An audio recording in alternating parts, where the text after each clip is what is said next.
Hi everyone, welcome to Engineered Math.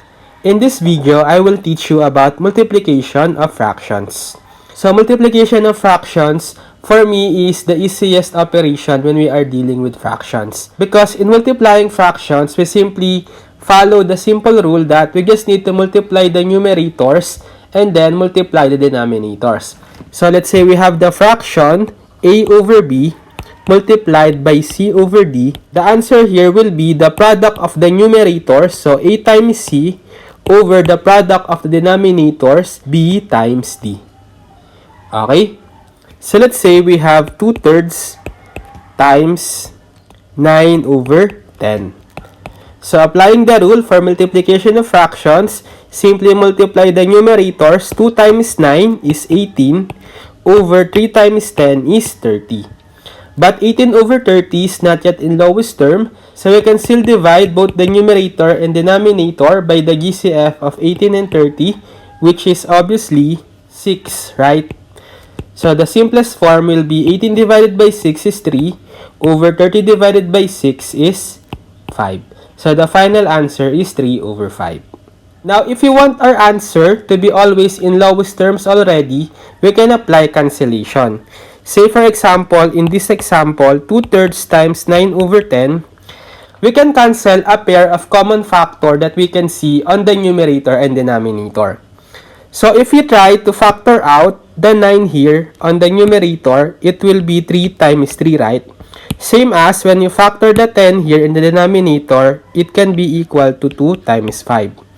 Now, applying cancellation, we can cancel out common factor in the numerator and denominator. So as we can see, we can cancel out this 3 and we can cancel out this 2. So that what remains is simply, for the first fraction is 1 over 1 times, for the second fraction is 3 over 5. So when you multiply it, 1 times 3 is 3, over 1 times 5 is 5. So we arrive at the simplest form, which is 3/5. Okay? Likewise, when we multiply 10 over 21 times 14 over 15, so to answer this, we can simply multiply directly the numerators and the denominators. But let's apply first cancellation so that our final answer will be in lowest terms already. So for 10, we can see that it can be factored as 2 times 5, right? Over, for 21, it can be factored as 3 times 7. Times, doing the same with 14 over 15. 14 can still be factored as 7 times 2. And for the denominator 15, it can be factored as 3 times 5. So we can cancel out common factors in the numerator and denominator. So obviously, we can cancel out this pair of 7 and this pair of 5.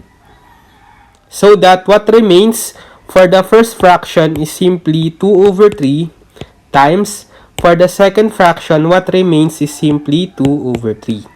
So when you multiply now the numerators, we have 2 times 2 is 4, over the product of the denominators, 3 times 3 is 9. So therefore, the final answer is 4 over 9. And we can see that it is already in simplest form because we have applied cancellation in the process. Okay? Next, what if we are multiplying a fraction, say 3 over 8, by a whole number, or vice versa, let's say 4. So in this case, if we encountered a factor of whole number, we can transform it into fraction by dividing it by 1. So the factor 4 can be written as 4 over 1. So we have the expression 3/8 times 4 over 1. And then applying the rule, product of the numerators over product of the denominators. But we can apply first cancellation. So for 3/8, we can factor out the denominator 8 as 2 times 4, right? Then multiplied by 4 over 1. So obviously, we can cancel the common factor 4 in the numerator and denominator. So that we are left at, for the first fraction, 3/2 times, for the second fraction, 1 over 1. So we have 3 times 1 now is 3, over 2 times 1 is 2. So the final answer is 3/2. So this is improper fraction. So you can also convert it to mixed number by dividing 3 by 2. So 3 divided by 2 is 1. 1 times 2 is 2. 3 minus 2 is 1. So the 3/2 is equivalent to 1 and 1 over 2. Okay? Next, what if we are multiplying a mixed number and a fraction? Let's say we have 1 and 3/5 times 15 over 28. So we have a mixed number multiplied by a fraction. So in multiplying fractions, whenever we encounter a factor of a mixed number, we always transform them first into improper fraction. So transforming 1 and 3/5 into improper fraction first, we have 5 times 1 is 5. Then the product plus the numerator 3 is 5 plus 3 is 8. So 1 and 3/5 is equivalent to 8 over 5. Now multiply by 15 over 28. So since we already have two fractions, we can apply the rule product of numerators over product of the denominators. But we can apply cancellation first. So we can factor out the 8 as 2 times 4 over 5 is already a prime number, so we cannot factor it anymore. So let's just copy 5 times 15 can be factored as 3 times 5 over 28 can be factored as 7 times 4. Now applying cancellation, we can cancel the 4 in the numerator and denominator as well as the 5 in the numerator and denominator. So we are left for the first fraction as 2 over 1 times for the second fraction 3 over 7. So multiplying now, 2 times 3 is 6 over 1 times 7 is 7. So therefore, the final answer is 6 over 7. Okay? Next, what if we have 2 times 1 and 5 over 9 times 18 over 35? So as we can see, we have a whole number multiplied by a mixed number multiplied by a fraction. So for the whole number first, we make it a fraction by dividing it by 1. So we have 2 over 1 times, for the mixed number, we will transform it first to improper fraction. So we have, transforming 1 and 5, 9 into improper, we have 9 times 1 is 9, plus 5 is 14. So 14 over 9, times, copy 18 over 35. So we can apply cancellation first.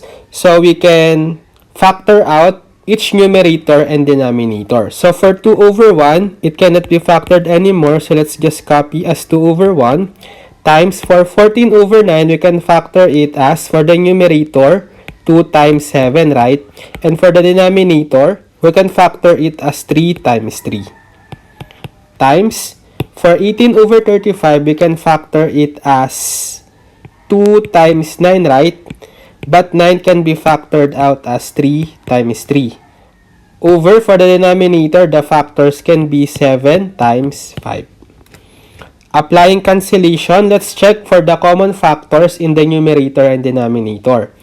So we can cancel out this 3, this another 3, this 7, and there's none anymore. So we are left for the first fraction, the same 2 over 1, times, for the second fraction, we have 2 over 1, right? Times, for the third fraction, we have 2 over 5. So multiplying now the numerators, 2 times 2 times 2 is 8 over the product of the denominators. 1 times 1 times 5 is 5.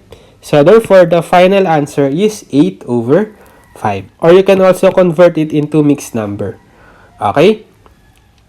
Okay, so I think that's it for this video, multiplication of fractions. So I hope you learned something from this video and thank you for watching.